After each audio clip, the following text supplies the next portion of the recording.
Don't look at what's trending. Don't copy the same old tropes. Don't go and obsess over the best sellers in your industry. Please do all of that. Please do all of that. Greetings, welcome back to the channel. It's your girl, Kelsey. We are doing Kelsey's frequently asked questions, and I get asked all the time, Kelsey, how do I write a book? Where do I start? I want to write a novel. What should I do? And I'm going to tell you right now, don't write a book. Don't do it. Let's dive into what I mean. If this is your first time watching, I'm Kelsey Humphreys, former comedian, now full-time rom-com author. Happy Christmas is about to come out. That's my 12th novel, over 3 pen names, thousands and thousands of reviews, thousands of readers. I'm just so grateful that I was able to take my quirky comedy characters and turn them into a book series. And that's what I want to talk to you about today, because I get asked this question all the time. Like, Kelsey, how do I write my first novel? How do I write my first book? If you just want to write a book and you just want to have a hobby, you just want to have it finished, maybe you want to print it out one time and set it on your desk, which I encourage you to do because finishing feels amazing. And a lot of us are really great at starting things and really bad at finishing things. And I want to tell you, go ahead and finish it. But if you just want to write one book, you have this epic, wonderful one story in your brain and you would like to put it to paper one day, I wish you well. Godspeed in your endeavors. I am here making this video for the people who actually want to become a full-time author, because your girl is a failure. Okay. I had so many creative ideas. I have done so many things, even here on this YouTube channel. I've had podcasts, I've had merch lines, I've done stand-up comedy, I've done coaching courses. I mean, you name it, I've done it. Okay, I've done it all. And I failed at most of it. And so I want to tell you that I know what it's like to be a creative person and want to make a living with your art. Now, if you're somebody who's like, I don't want to make a living, I just want to make art, I'm going to tell you right now, after you've made art for a while and there's no feedback, no return, no reciprocal energy coming back, it's hard to keep it up. That's why people quit their hobbies. That's why people run out of steam on their ideas. If it's not growing, if you don't have momentum, it's hard to keep going. And for something as grueling and difficult as pouring your whole life, heart, blood, tears, and soul into a novel from your brainy brain and not get paid, not make any money, not have any readers, not have any fans, followers, community, people who love your characters, people who love your world, you're going to quit. And I'm not going to let you quit. If you want to become a full-time author, you've come to the right place, and I'm not going to let you quit. Now, there are different phases, and you leave a comment, let me know where you are in your journey. But chances are, if you're here, you are past the curiosity phase. You're no longer just curious, where you're intrigued by writing, you like the vibes, there's some cute Instagram posts about being a full-time writer. Maybe you found some other vlogs, which if you want to watch a different vlog that's not a 22-year-old who is single and writing her first traditionally published novel in the city, welcome, because I'm 40, I have 6 kids, and I wrote most of my last 2 manuscripts writing at my kitchen island while trying to homeschool. Okay, different. This is a place where we're going to work. We're going to make our dreams come true. Unless that's where you are and you're just curious. And that's great. Stage 1, you're curious. Stage 2 is probably where you are watching this, which is where you are consumed. You are obsessed with your idea and you're obsessed with the industry. You're looking at all of these videos, how to get a publishing deal. Should I traditionally publish? Should I indie publish? You have authors that you stalk. You know every single best-selling title within your chosen fiction genre. You know it in and out. That's phase 2. You are consumed. You're also consuming a lot. You're reading a ton. You're watching a lot of videos. You're looking at tutorials. Maybe you bought some ebooks on how to write your book and all that kind of stuff. And in addition to that, you're also obsessed with your own story. At this point, you kind of have ideas. It's really not difficult for creative people to come up with ideas. So you're probably not someone who's like, what should I write about? That is unusual. It's more common that I have someone come to me and they're like, well, I have an idea for this, and I have an idea for this, and I have an idea for this, and I have an idea for this. And to that, I would say, have you finished any of those ideas? I want to say right off the bat, before we get into my swoony success system framework, all these things that I've sort of figured out and put pen to paper on how I did what I've done over the last couple of years, because so many people have asked. I want to tell you right now, in the consumption phase, everyone's like, don't look at what's trending, don't copy the same old tropes, don't go and obsess over the best sellers in your industry. Please do all of that. Please do all of that. You know why? Because things are cliche because people love them. Tropes are popular because people love them. The real world sucks. We want our predictable, necessary favorite.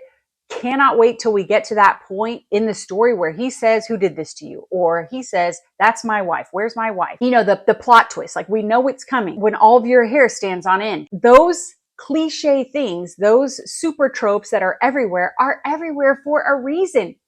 So if you're obsessed with hockey romance, the same old neighbor next door thrillers, the same high fantasy type world building that we've seen over and over and over again, yes, do it. Be cliche. Build in the tropes everybody wants. Look at what's successful and figure out how you can do that too. Now, obviously not copying, because readers are not stupid.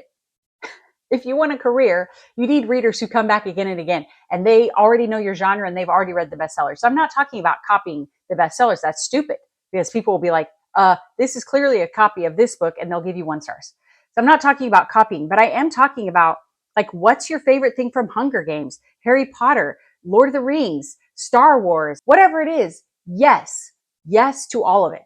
Be the most cliche that you can if you want to have a career. I'm sure if you've been in this conception phase, you've been in all the YouTube videos and all the Facebook groups, and you're reading all the posts and they talk about writing to market. That's really what writing to market means. It's like, what are the trends that everyone's talking about? What are the tropes everyone wants? What's going viral or semi-viral on Book Talk or Bookstagram? And I'm not saying you rewrite your whole story or you make everything fit. I'm saying, how can we sprinkle that in? At some point, you have to stop with your obsession for writing a blurb for a book that you haven't finished, and designing the cover art, or looking, obsessing over book trailers for a book you haven't finished. All of those things that are fun and they get you inspired and they get, juices flowing. You eventually have to switch from that phase of consumption and just being obsessed into consideration of how you can actually make it a career. Somewhere between when you're consumed and then you're considering your career, a lot of people get bogged down in indie publishing versus traditional publishing. And I'll tell you right now, traditional publishing is great if you are patient. I am not. If I have a wonderful story and I can see how I can make it into multiple books and have all these different characters with all this different stuff happening, I cannot stand the idea of waiting a year to get an agent, and then 2 more years to get it with the publishing house, and then 2 more years to actually publish and hit Barnes and Noble shelves. I cannot do that. If you can do that, I encourage you to go look at all the other videos on YouTube about how to get an agent and how to get a publisher and all those things. But your girl is too impatient for that.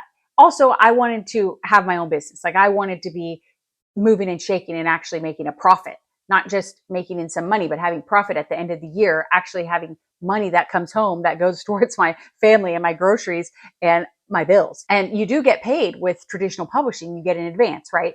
But can you wait years from now for that advance? That is not for me. And if you are very driven and you're very passionate about your book ideas and you really want to write full time, then that's probably not you either. But I digress. Stage 1, you're curious. Stage 2, you're consumed. You're consumed with all things bookish. You're following bookstagrams and book talkers and what's trending. If you're at that point, you've come to the right place, because going from there to full-time author, just a few steps to get you situated. Give me a few months, we will change your whole life. Are you ready? Okay, because then you're going to go into the next phase, which is the consideration phase. You're considering your career. And this is what I was going to say, this is what separates the boys from the men. But let's say this is what separates the cute best friend from the main heroine. Okay, you are the heroine here, and you are going to separate yourself by actually planning out, how can I make this a career? How can I take this one beautiful, amazing idea and turn it into a full-time author career?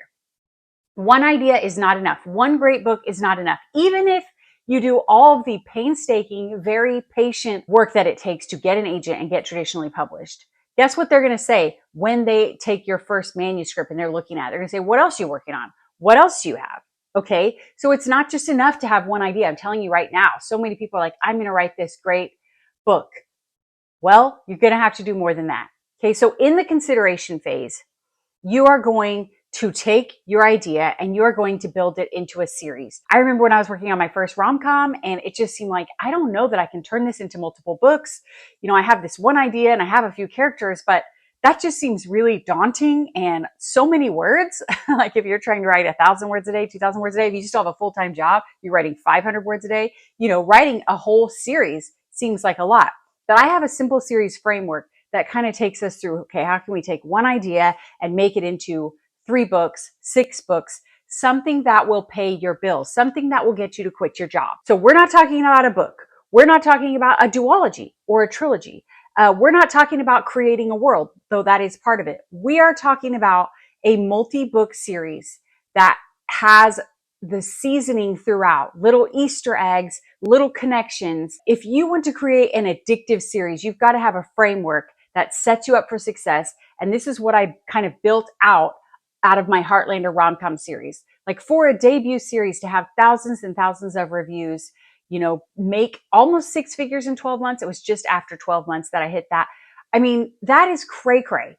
And part of it is that I'd been writing for a really long time. It's not like that was my first time to ever sit down and write anything. I had been writing shorter form for years and years and years. The other part of that was really sitting down and planning out using simple series framework is what I called it now. It didn't have a name at the time, but how to take one idea and make it into a world, make it into a series. So that's what you've got to do in the consideration phase.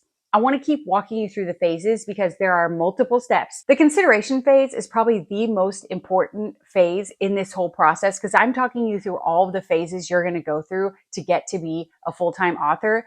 And consideration is probably the most important. But I'm going to keep going because you can't just make a plan. A lot of creatives love to sit and ideate, right? We've got our vision board. Ooh, we're making a Pinterest explosion. We've got the vibes. We've gotten into Canva and we've gotten these templates on world building and filled it all out with our cool stuff. And then what? Well, I'll tell you what. And then you have to go into crafting. So when you're in the crafting phase, it's time to actually write book 1, start to finish, butt in chair, pen to paper, let's go. Now, if you're someone who wants to know about actual writing techniques, there are a lot of fiction plot practices, 3-act structure, hero's journey, save the cat. Dan Harmon has his story circle. There's a pyramid and a snowflake, 7-point story structure, romancing the beat, and there's a few others. Lots of different things that you can go research on how to structure your story and find one that works for you. You might be what in the industry is called a pantser, which means you write by the seat of your pants and you kind of start with a spark of an idea and just see where it goes. And that to me is mind-boggling, but it does work for lots of people and it can work if you at least have a world built up and you have your framework created, and then that gives you sort of a goal of where are we going, some general end of the story or some general idea of the plot. And we want that general idea to go over multiple books, even if you're a pantser. I personally am a tentpole writer. So that means I have things that I know are going to happen. And I just I have the ending, I have the beginning, I have a few things usually it's 70%, 50%, kind of have a big gaping hole between starting and 50% usually for me. Like I talked about already, this tropes that people love, I try and put those in if they fit the characters and fit the story. Okay, this guy is grumpy and doesn't show any emotion. And I know my readers love it when he finally gets jealous, when he openly shows his jealousy and gets ticked off at some other dude. So that's a tent pole, and I'll put that somewhere is it a gala? Is it at an event? Are they on a double date? Whatever it is. So I put in my tent poles, and then I use Scrivener, and within Scrivener, I have my tent poles, and then I will go in and I will name each chapter. If you're not familiar with Scrivener, each chapter is almost like its own Word document, and you can move things around and you can view everything as a corkboard. And I will have each chapter name be some sort of plot or character thing. So it'll be chapter 1, meet at the cafe. Chapter 2, her reaction. Chapter 3, he looks her up to find her again. Something where I'm moving the plot along with each chapter. And in my head, I know each chapter is about 2,000 words. And so then I try to do about 40 to 50 chapters in my outline, depending on the story. So that's the kind of writer that I am, but that's just my process. And my best friend, she cannot write that way. She's a total pantser. So everybody has different ways, and you can look those up. But the important thing is that we sit and that we write every day and that we make progress. So in that crafting phase, you got to sit and write. You got to sit and write. And I know if you right now are sitting there and you're stuck in a job you hate, you are struggling to get any time to write. Maybe you're a mom. Maybe you are, in a phase of life where you have a lot of responsibilities. You're taking care of loved ones. Maybe you have a lot of debt. Like you can't quit your job. There's no way out. I realize that it just sounds really, really difficult, but I want to tell you that there's also a lot of like romanticizing what, find your perfect little desk, put up your board of inspiration, light your candle, put your vibe music on, maybe go for a walk and to get your ideas flowing. No, absolutely not. You don't need any of that. And I did have playlists that would help me get in the mindset of whichever book I was writing, especially for fantasy. I like to listen to epic movie soundtracks, and that really can help me. But then we adopted 4 children and had a surprise pregnancy and went from a family of 3 with 1 daughter to a family of 8 with 6 children in under a year. If I wanted to write, it was going to be from like 9 p.m. to 10 p.m. as fast as humanly possible. It was going to be, while everyone had nap time, while I was just sitting next to someone on the couch, just going as fast as I can. So I don't want you to feel like, oh, I'm not really set up to sit and write. I need time and space. I need a whole day Saturday. No, no, no, no, no, no, no. You can sit and write. Now, if your writing is disheveled and disjointed, you may need more editing, which we'll get to that phase. But I just want to be here to tell you that your life can be an absolute hot mess of sticky, wet, stinky garbage, and you can still write your first book. You can still write multiple books. Adopting, getting pregnant, that was the hardest thing I've ever been through in my life. The hardest, couple years that I think anyone could ever go through. And I was able to write, not a lot, not as fast, but I was able to get 2, I can't remember if it was 2 or 3 full manuscripts done in that time. I think it was 2.5. 1 I had already started. And it was not pretty, and it was not vibey, and it was not cute, but I just sat and did it. You just have to get your butt in the chair and write. You have to craft. You have to work. You have to get the reps in.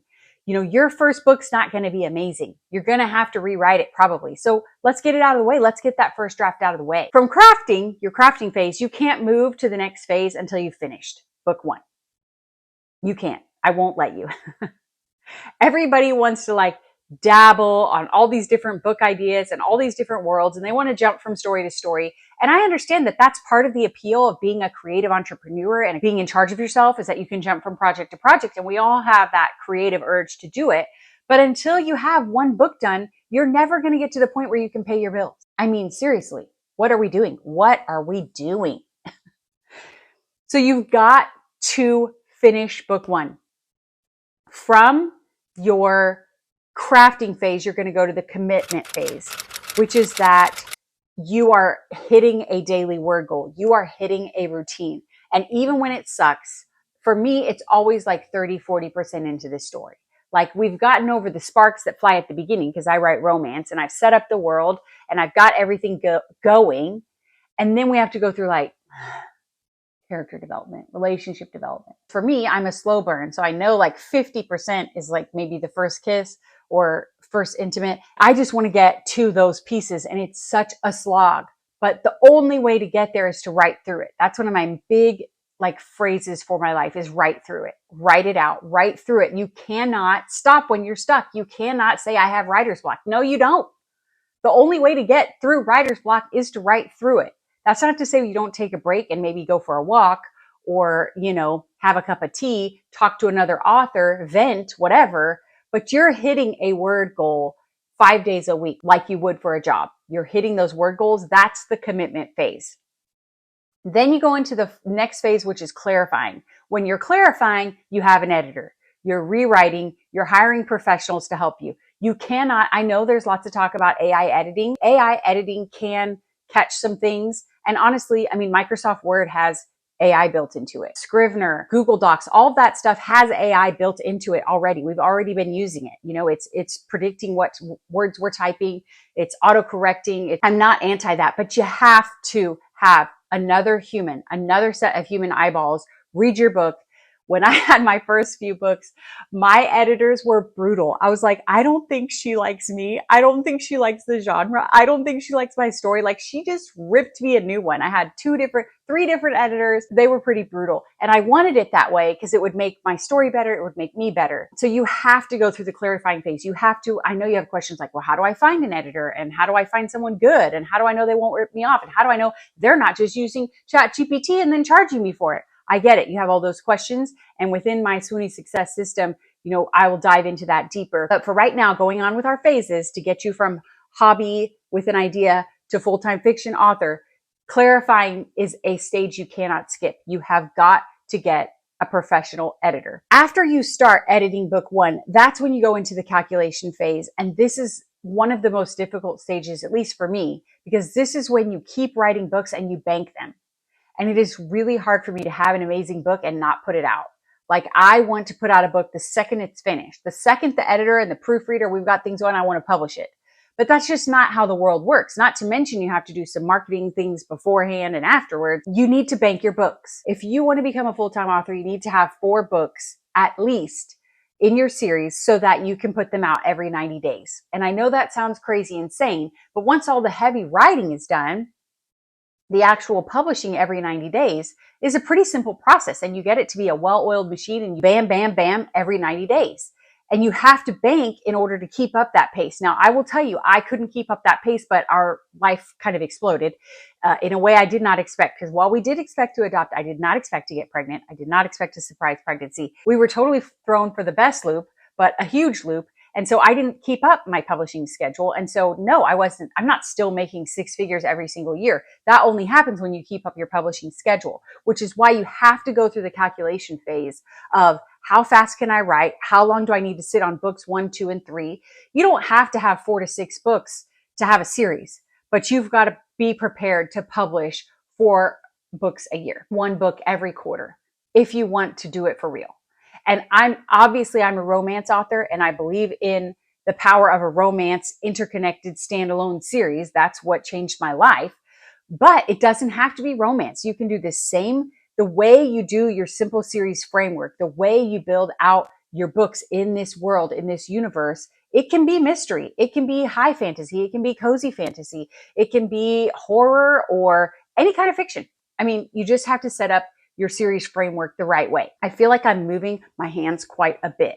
Okay, so we're going from calculation, which is when you write the books, sit on the books, make a publishing schedule, have it so that when book 1 comes out, there's another book available for pre-order, making sure you have a system to set you up to quit your job. I don't want to hear people talking about how to write your book.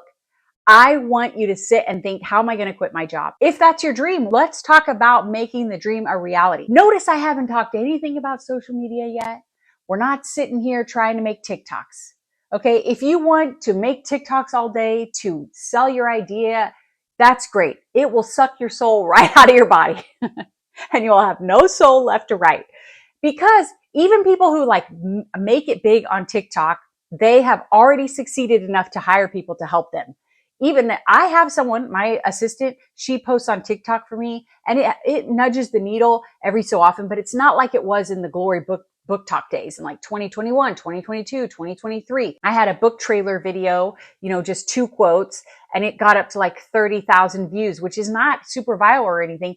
And it totally made a huge difference in sales. But TikTok's not the same anymore. Same thing with Bookstagram. The Swoony success system that I'm building is not dependent on posting on social media all the time. Yes, it's good to have an Instagram. It's good to have a Facebook reader group if you want one. You have to have an email list. That's definitely part of the system. But killing yourself on book talk it's not my jam. And I don't think it should be your jam. I think your jam should be writing amazing books and setting yourself up for success. I think your jam should be hanging out with your fictional characters in your brain all day, every day, living the dream of being in the fake world and not the real world, which is a dumpster fire. And if you want to do that, you got to follow these steps. So after calculating where you're being patient, planning out, maybe it takes you an entire year to write those 4 books, but the next year you're publishing every 90 days, or maybe you write books 1 and books 2. And by the time you've sent book 2 to the editor, You're writing book 3 and book 4, but you're committing to a publishing schedule to keep yourself on track. It would be better to finish those books. But if you can, if you're like, I know myself, I can write 2,000 words a day. This is what I'm going to set for myself. Then go ahead and put them on Amazon every 90 days.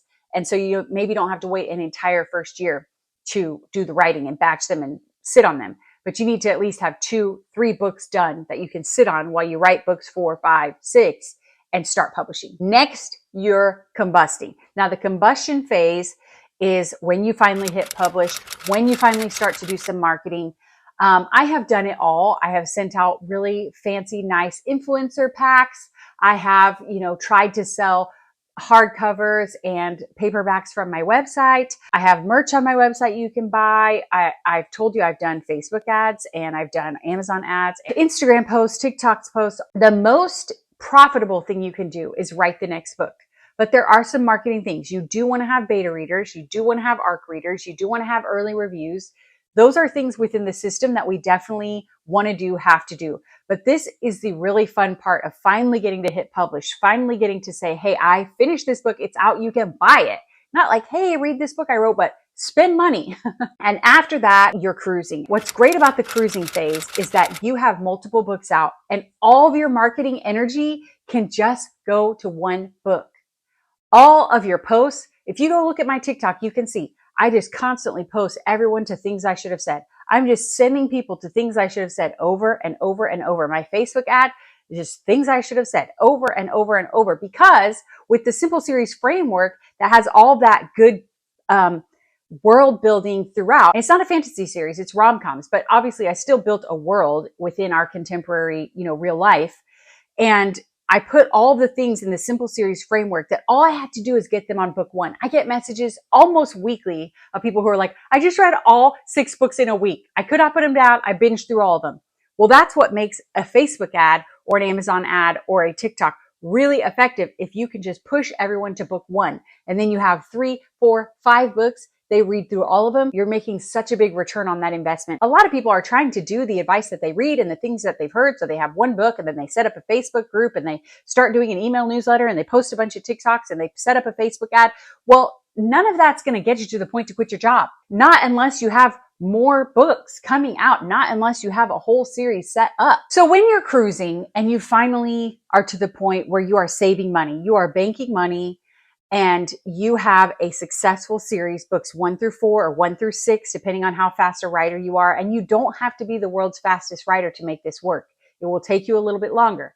But once you get to the cruising point, you've got one ad and a couple different TikToks and Instagrams, and you're sending all of that energy to book 1 in the series.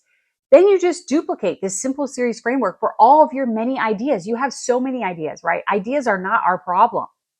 You have all these ideas for different series and different worlds and different things you want to create. Now you just rinse and repeat. We do the same thing. You sit down, and if you think it through with me, if you've sat and you've banked, 3 books, okay? And so by the time book 3 is done and sent to an editor, maybe you publish book 1. If you are confident in your set daily writing goals and you know that you can keep up your schedule. So book 1 comes out, and then, you're writing book 4. By the time book 4 is done and sent back to the editor, book 2 is out, published. So by the time that series, book 4, is out and done, you're already working on the next book 1 in your next series, unless you want to keep going to 5 or 6. But you get my point. This is a rinse and repeat process. I don't want you to make my mistakes, because what I did was I got distracted and did not finish the entire series and then rinse and repeat with my next series. And that's what I should have done. But like most of you, I just wanted to jump around and do different things. And so I have multiple pen names with multiple series, and I should have finished one series. I would have been able to do this if we had not had our world turned upside down. But even still, even after getting back into a rhythm, I didn't do the same rinse and repeat on my fantasy series that I did with the rom-com series. And with my secret pen name, I didn't do the same thing. And so those are still successful and they sell, and I have hundreds of reviews and hundreds of people on my email list, but not thousands. That's the difference, right? Those series would not have allowed me to quit a job and start paying bills. They were not bringing in 6 figures. It's this completed series. I'm going to tell you right now, people won't read your trilogy. They won't read your trilogy unless you're traditionally published. if you are an indie author, you better have all 3 books done before you publish book 1. I didn't. I had book 3 in the works. I was still in the process of writing it. Our life exploded. I didn't put out book 3, and like it just completely fizzled because so many indie readers won't take a risk on an unfinished trilogy. And I understand as the writer, because keeping up with an entire giant world and as a reader, like I don't want to have to come in and out of this giant world that I completely forgot about a year ago. Now, for some reason, readers have totally different rules for traditionally published authors than they do for indie authors. I hope this has been helpful to understand the difference, because if you dream of writing full time and you're watching these people, and some people are just out there crushing it and you don't understand how they're doing it, this is probably how they're doing it. Like go look at their publishing schedule. How often are they putting out books? How many books do they have out during a year? And when did they start to gain traction? Because it was probably when book 3 or book 4 in their world, in the universe, or their series, interconnected standalone series, came out. You know, there's lots of stuff out there on how to write, how to finish a book, how to get into a writing routine. And I can talk about all of that. You want to leave me questions, I'm happy to answer all of that. But to really quit your job, to really make this a full-time business, career, job, you have got to do this Swoony Success System, this simple series framework. If you enjoyed this and you found that it was helpful, maybe some different things you hadn't heard before, I hope you'll hit the like button. I hope you'll subscribe. I have a vlog about my personal writing goals and what I'm currently working on. I have an encouraging, funny, like self-helpish podcast. And then I have these frequently asked question videos where I'm going to talk about writing and the process of writing, the business of writing, weekly here on YouTube. So make sure you subscribe, and I'll see you soon in the next video.